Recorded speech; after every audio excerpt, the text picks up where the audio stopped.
The United States and Canada share the world's longest undefended border.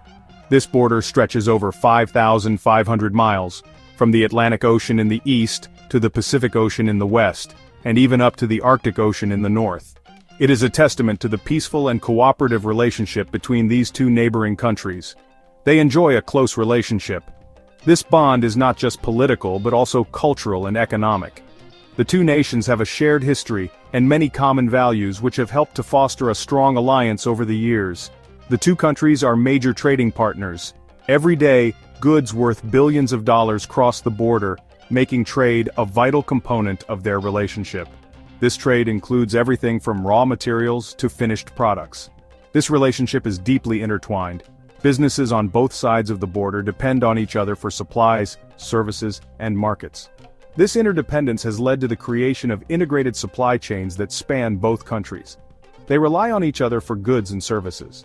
From automotive parts to agricultural products, the flow of goods is constant and crucial for the economies of both nations. The U.S. is Canada's largest trading partner.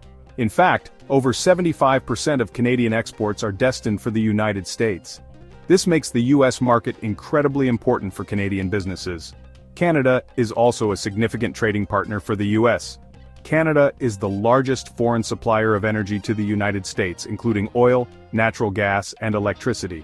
This energy trade is a key component of their economic relationship. The trade between these two nations is massive. It supports millions of jobs on both sides of the border and contributes significantly to the GDP of both countries. It encompasses a wide range of sectors. These include manufacturing, technology, agriculture, and services. Each sector benefits from the open and cooperative trade policies between the two nations. These sectors include automotive, energy, and agriculture. The automotive industry, for example, sees parts cross the border multiple times before a vehicle is fully assembled. This strong trading partnership has benefited both economies. It has created jobs. Millions of people are employed in industries that rely on cross-border trade. It has fostered economic growth.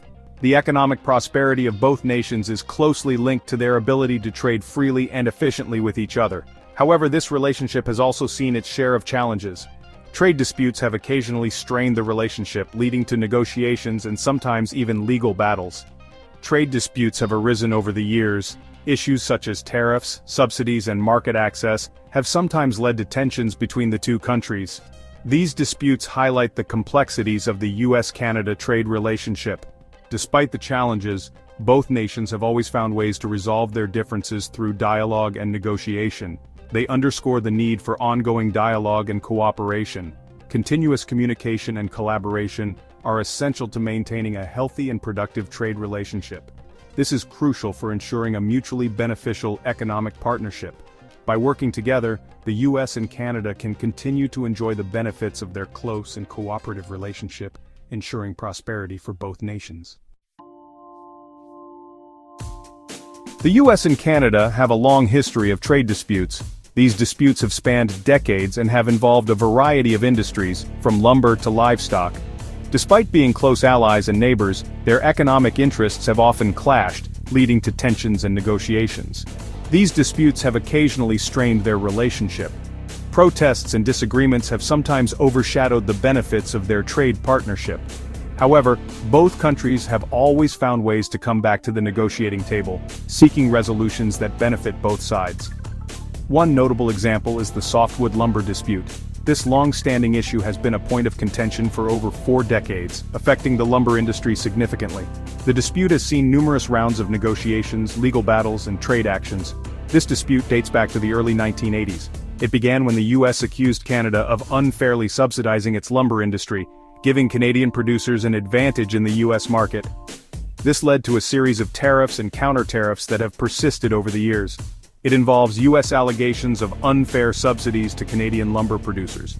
These subsidies, according to the U.S., allowed Canadian lumber to be sold at lower prices, harming American producers. The Canadian government has consistently denied these allegations, arguing that their practices are fair and legal.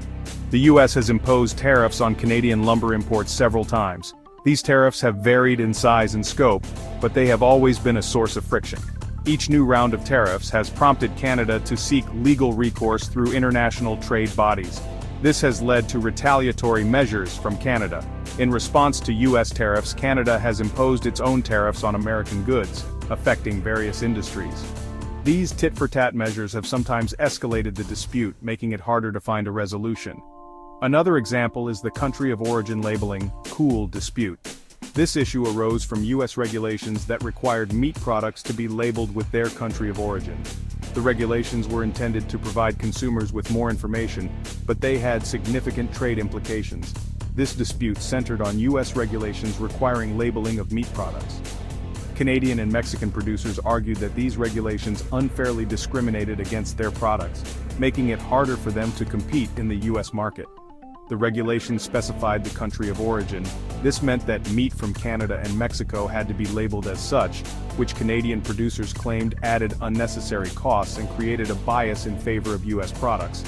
Canada argued that these regulations discriminated against Canadian livestock producers. They contended that the rules were a form of protectionism designed to shield U.S. producers from competition. The dispute led to significant tensions between the two countries. The World Trade Organization, WTO, ruled in Canada's favor in the COOL dispute. The WTO found that the U.S. regulations were indeed discriminatory and violated international trade rules. This ruling was a significant victory for Canada and Mexico. The U.S. eventually repealed the labeling requirements. This decision helped to ease tensions and restore more balanced trade relations.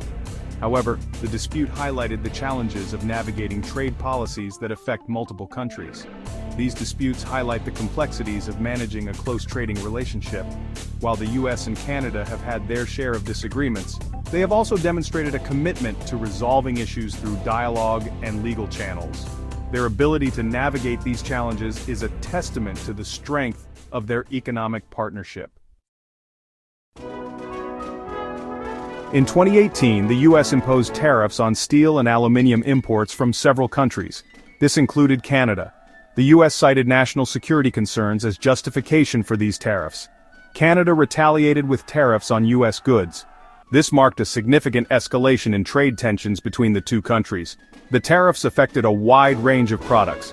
The tariffs disrupted supply chains. They increased costs for businesses and consumers on both sides of the border.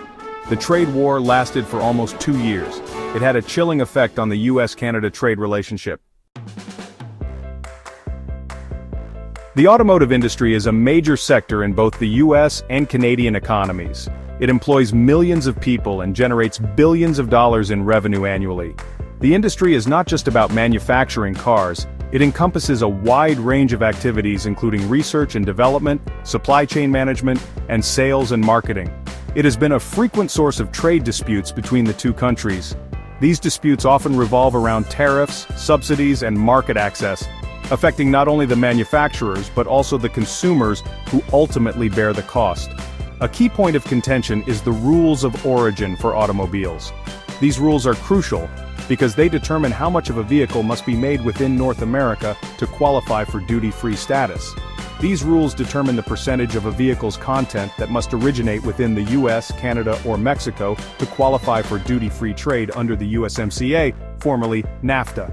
The USMCA aims to modernize trade relations and address issues that NAFTA did not fully resolve. The US has sought to tighten these rules. By increasing the required percentage of North American-made content, the US hopes to boost its own manufacturing sector and reduce dependency on foreign parts. The U.S. aims to encourage more domestic production of automobiles. This move is part of a broader strategy to revitalize American manufacturing and create more jobs within the country. Canada and Mexico have resisted these attempts. They argue that the proposed changes would disrupt existing supply chains and increase production costs, making it harder for their industries to compete. They argue that stricter rules of origin would harm the competitiveness of the North American auto industry. The debate continues, as all parties seek a balance between protecting their own economic interests and fostering a collaborative, competitive market. Section 5. Tesla in Canada. A complex relationship. Tesla, the electric vehicle manufacturer, has a complex relationship with Canada. Tesla has praised Canada's commitment to clean energy. It has also expressed concerns about Canadian trade policies. In 2017, Tesla urged the Canadian government to adopt more ambitious electric vehicle sales targets. Tesla argued that this would help accelerate the transition to a sustainable transportation system. However, Tesla has also faced challenges in Canada. Tesla has criticized Canada's luxury vehicle tax. This tax applies to vehicles priced above a certain threshold. Tesla argues that this tax disproportionately affects electric vehicles. Section 6. The $43 billion question, retaliation or cooperation. The figure of $43 billion has been circulating in discussions about potential Canadian retaliation against the US. It is unclear where this figure originates or what specific actions it refers to. It is important to note that trade disputes are complex. They involve a range of economic and political factors. Retaliatory measures such as tariffs can have unintended consequences. They can harm businesses and consumers on both sides of the border. They can also escalate trade tensions. It is crucial for Canada and the US to engage in constructive dialogue to resolve their trade differences. Section 7. Potential economic impacts. A look at the numbers. The potential economic impacts of a trade war between Canada and the US are significant. Both economies are deeply integrated. Disruptions to trade flows would have ripple effects across various sectors. Tariffs would increase the costs of imported goods. This would lead to higher prices for consumers and businesses. This could dampen consumer spending. It could also reduce business investment. Trade disputes could also disrupt supply chains. This could lead to production delays and shortages. Uncertainty surrounding trade policy could make businesses hesitant to invest and hire. This could further dampen economic growth. Section 8. The future of US-Canada trade. Uncertainty and opportunity. The future of US-Canada trade relations is uncertain. The US has shown a willingness to use tariffs as a negotiating tool. Canada has demonstrated its resolve to defend its interests. However, both countries recognize the importance of their economic relationship. There are opportunities for cooperation in areas such as clean energy and technology. To strengthen their trade relationship, the US and Canada need to engage in open and constructive dialogue. They need to address each other's concerns. They need to find mutually beneficial solutions.